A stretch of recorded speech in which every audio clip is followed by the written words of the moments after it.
राष्ट्रीय लोक जनशक्ति पार्टी के उज्जवल भविष्य का, राष्ट्रीय लोक जनशक्ति पार्टी के स्वर्णिम भविष्य का यह 2 दिनों की बैठक जो है यह रूपरेखा तय करेगा। सारे नीतियों का, सारे कानून का धज्जियां उड़ाते हुए हमारे पार्टी कार्यालय का आवंटन रद्द किया गया। भवन निर्माण मंत्री को ज्ञान नहीं है, ज्ञान का अभाव है। ज्ञान को इकट्ठा करना चाहिए। आपकी सरकार है, आप अन्याय कर लो, न्याय का गला घोट दो। सत्य परेशान हो सकता है, सत्य पराजित नहीं हो सकता है। नमस्कार, दर्श न्यूज देख रहे हैं आप और मैं हूं आपके साथ दक्षा प्रिया। लोकसभा चुनाव में चाचा पशुपति पारस की पार्टी राष्ट्रीय लोक जनशक्ति पार्टी की अनदेखी होने के बाद अब बंगला भी छिना जा चुका है, लेकिन इसके ठीक बाद अब नए घर में एक बड़ी बैठक राष्ट्रीय लोक जनशक्ति पार्टी की 2 दिवसीय की चल रही है। फिलहाल आज बैठक शुरू हुई है। हमारे साथ बात करने के लिए राष्ट्रीय लोक जनशक्ति पार्टी के फायर ब्रांड नेता श्रवण अग्रवाल मौजूद है। सर, ये बताइए कि बैठक चल रही है, 2 दिवसीय बैठक है, कल भी ये बैठक होनी है, तो किन मुद्दों पर चर्चा हो रही है? क्या कुछ बैठक में तय किया जाना है? बैठक तो बेहद ही महत्वपूर्ण और बेहद ही अहम बैठक है पार्टी की। यह जो 2 दिनों की बैठक है, अभी बैठक चल ही रही है, बैठक अभी समाप्त नहीं हुई है। अभी पारस बाबू का भाषण चल रहा है, सारे लोग बोल चुके हैं और कल भी दिन भर बैठक चलेगी। कल भी 11 बजे से बैठक चलेगी। कल की बैठक में बिहार के सभी जिलाध्यक्ष आएंगे पार्टी के, और दलित सेना के भी जितने जिलाध्यक्ष हैं बिहार के वो सब लोग आएंगे। कल 11 बजे से बैठक चलेगी और दिन भर चलेगी। आज जो बैठक थी मुख्य रूप से प्रदेश पार्टी के जितने पदाधिकारी थे और राज्य कार्य समिति के जितने सदस्य थे और जितने भी पार्टी के विभिन्न प्रकोष्ठ के प्रदेश अध्यक्ष थे उन लोग की बैठक थी और बैठक हो रही है। बैठक में मुख्य रूप से आदरणीय दल के राष्ट्रीय अध्यक्ष पशुपति कुमार पारस जी मौजूद है। पार्टी के कहिए तो सबसे मजबूत पिलर, सबसे मजबूत स्तंभ और पार्टी के संस्थापक कहिए आदरणीय सूरजभान सिंह जी मौजूद हैं, जो केंद्रीय संसदीय बोर्ड के अध्यक्ष भी हैं, और हमारे पार्टी के पूर्व सांसद जो राष्ट्रीय महासचिव हैं चंदन सिंह जी, वो भी बैठक में मौजूद हैं, और प्रिंस राज पासवान जो पार्टी के स्टेट प्रेसिडेंट हैं बिहार के, उनकी अध्यक्षता में बैठक हो रही है। सभी लोगों ने बैठक को संबोधित भी किया है, सब लोगों ने अपना अपना विचार भी बैठक में रखा है और कल तक बैठक चलनी है।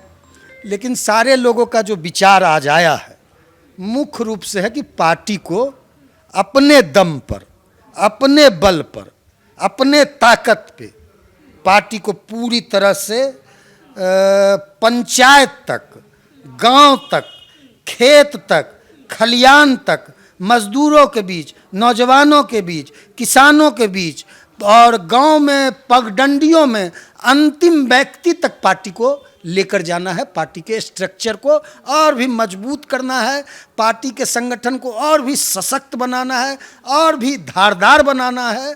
इस लेकर पार्टी की बैठक चल रही है। तो आप लोगों को नहीं लगता कि ये मजबूती जो अभी आप लोग मजबूत करने की कोशिश कर रहे हैं, विधानसभा चुनाव को लेकर तैयारी चल रही है, ये पहले भी करने की जरूरत थी जब लोकसभा का चुनाव था? नहीं, पार्टी का विस्तार, पार्टी का और भी व्यापक, पार्टी को ऊंचाई देना, यह तो निरंतरता में चलने वाली प्रक्रिया है। सब दल अपने आप का विस्तार करते हैं, विस्तारवादी नीति पे। आज हम बिहार में मजबूत हैं तो लोग चाहते हैं झारखंड में भी मजबूत हो, झारखंड में मजबूत हो तो बंगाल में मजबूत हो, जब 2-4 राज्य में मजबूत होते हैं तो पूरे देश में लोग चाहते हैं पार्टी का विस्तार हो। पार्टी तो हमारे बिहार में पार्टी बहुत मजबूत है ही, लेकिन जो विधानसभा का चुनाव सामने है, विधानसभा के चुनाव में भी चंद महीने बचे हैं। चंद महीनों में बिहार विधानसभा चुनाव का आचार संहिता भी लग जाएगा। 2024 समाप्ति की ओर है, 25 आने को है। 25 में अगस्त सितंबर में आचार संहिता लग जाना है। अक्टूबर नवंबर में विधानसभा की कंस्टिट्यूट हो जानी है, नई सरकार बन जानी है।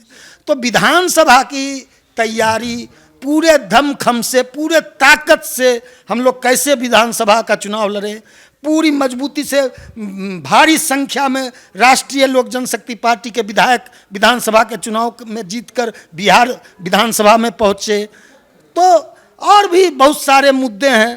ठीक है, विधानसभा चुनाव की चर्चा आप कर रहे हैं, इसकी तैयारी भी हो रही है, पार्टी को विस्तार भी किया जा रहा है, लेकिन अब कुछ खबरें ये भी आ रही है, जब से आपका बंगला छिनाया है, इससे पहले भी जब आपकी अनदेखी की गई आपकी पार्टी की लोकसभा चुनाव में, तो अब साफ तौर से कहा जा रहा है कि अब राष्ट्रीय लोक जनशक्ति पार्टी 243 सीटों पर इंडिपेंडेंटली चुनाव लड़ सकती है।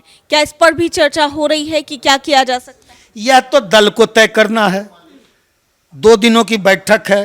2 दिनों की बैठक में जो मंथन चल रहा है, आज से जो मंथन चल रहा है, अभी तक बैठक चल रही है, मंथन चल रहा है, चिंतन चल रहा है। कल भी बैठक का दौर मंथन चिंतन चलेगा। 2 दिनों के मंथन में और चिंतन में बैठक में निकल के आएगा। उसके बाद पार्टी का अगला क्या दिशा होगा, पार्टी का अगला क्या दशा होगा, पार्टी का अगला रूपरेखा क्या होगा, पार्टी की अगली नीति रणनीति क्या होगी। तो जब बैठक हो जाएगी, सारे कार्यकर्ताओं के, बिहार भर के नेताओं के, पार्टी के समर्थकों का, शुभचिंतकों का, वर्करों का, जब सबका राय हो जाएगा, सबका राय कंपाइल कर लिया जाएगा, सब इकट्ठा कर लिया जाएगा, तब उस दिशा में निश्चित रूप से राष्ट्रीय नेतृत्व पार्टी को लेकर आगे जाएंगे। निश्चित रूप से यह जो 2 दिनों की बैठक है, राष्ट्रीय लोक जनशक्ति पार्टी का जो भविष्य है, राष्ट्रीय लोक जनशक्ति पार्टी के उज्जवल भविष्य का, राष्ट्रीय लोक जनशक्ति पार्टी के स्वर्णिम भविष्य का, यह 2 दिनों की बैठक जो है यह रूपरेखा तय करेगा। निश्चित रूप से हम लोग पूरी मजबूती से, अब पूरे दमखम से बिहार में पार्टी को चलाएंगे और गांव तक, खेत खलियान तक निश्चित रूप से पार्टी को ले जाएंगे। एक और सवाल है मेरा, श्रवण जी, जिस तरीके से बंगला आप लोगों से छीन लिया गया, पहले की तो हमने चर्चा की ही लोकसभा चुनाव में जो भी हुआ, लेकिन बंगला भी आप लोगों के हाथ से चला गया। इसके बाद जो एक और बंगला अलॉट करने की बात थी, उसकी भी अभी तक बातें सामने नहीं आई है। तो किस तरीके से देख रहे हो, और अलॉट किया भी गया तो किसको किया गया? चिराग पासवान जी केंद्रीय मंत्री, उन्हें किया। अरे वो गांव में कहावत है ना, जिसकी लाठी उसकी भैंस, है ना। अब है क्या कि आपकी सरकार है, आप अन्याय कर लो, न्याय का गला घोट दो, जो आप ही अपने बनाए हुए कानून का, जो बिहार सरकार ने खुद अपना कानून बनाया है, जो नीति बनाया है, जो भवन निर्माण का नीति है, बिहार सरकार का नीति है, सारे नीतियों का, सारे कानून का धज्जियां उड़ाते हुए हमारे पार्टी कार्यालय का आवंटन रद्द किया गया। हमने तो चुनौती दिया है भवन निर्माण मंत्री को, आप बताओ कि आपने हमारा आवंटन रद्द करके जो आप नियम और कानून की बात करते हो, 5 सांसदों की बात करते हो, विधायकों की बात करते हो, वोट परसेंटेज की बात करते हो, भवन निर्माण मंत्री को ज्ञान नहीं है, ज्ञान का अभाव है। ज्ञान को इकट्ठा करना चाहिए, जानकारी को दुरुस्त करना चाहिए। राष्ट्रीय लोक जनशक्ति पार्टी इंटाइटल है। राष्ट्रीय लोक जनशक्ति पार्टी को election commission of India, Bihar election commission के गाइडलाइन के अनुसार हम पार्टी कार्यालय चलाने का हक और अधिकार रखते हैं। लेकिन सारे नियमों का, सारे नियम, कायदा कानून का धज्जी उड़ाते हुए, कायदे कानून को ताक पे रखते हुए हमारे पार्टी कार्यालय का आवंटन रद्द किया गया है। सत्य परेशान हो सकता है, सत्य पराजित नहीं हो सकता है। अंतिम में जीत सत्य की होती है, सत्य ही विजय होता है। निश्चित रूप से राष्ट्रीय लोक जनशक्ति पार्टी की जीत होगी और हम अपने दल के राष्ट्रीय अध्यक्ष पशुपति कुमार पारस जी के नेतृत्व में, हम अपने दल के प्रदेश अध्यक्ष प्रिंस राज जी के नेतृत्व में और दल के जो हमारे मजबूत पिलर हैं, स्तंभ हैं, सूरजभान सिंह जी के नेतृत्व में और पार्टी के सारे कार्यकर्ताओं के नेतृत्व में। यदि कोई कहता है रामविलास पासवान किसी की प्राइवेट प्रॉपर्टी नहीं है, कोई कहता है रामविलास पासवान हमारा जागीर है, तो रामविलास पासवान की नीति, सिद्धांत, विचारधारा, असूल, उनका दर्शन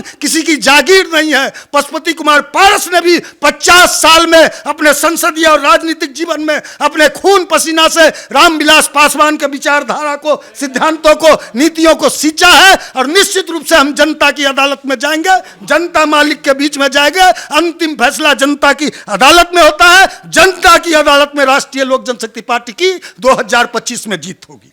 चलिए, तो देख सकते हैं राष्ट्रीय लोक जनशक्ति पार्टी के वरिष्ठ नेता श्रवण अग्रवाल जी से खास बातचीत कर रहे थे। जिस तरीके से 2 दिवसीय बैठक फिलहाल चल रही है राष्ट्रीय लोक जनशक्ति पार्टी की, और जो भी खबरें सामने आ रही है कि क्या इंडिपेंडेंटली ये पार्टी चुनाव लड़ेगी या फिर एनडीए गठबंधन में रहकर चुनाव लड़ेगी, इस पर चर्चा लगातार हो रही है। बैठक में क्या कुछ निकल कर कल सामने आता है, ये देखने वाली बात होगी। कैमरा पर्सन अनिल के साथ मैं दक्षा प्रिया, दर्श न्यूज, पटना।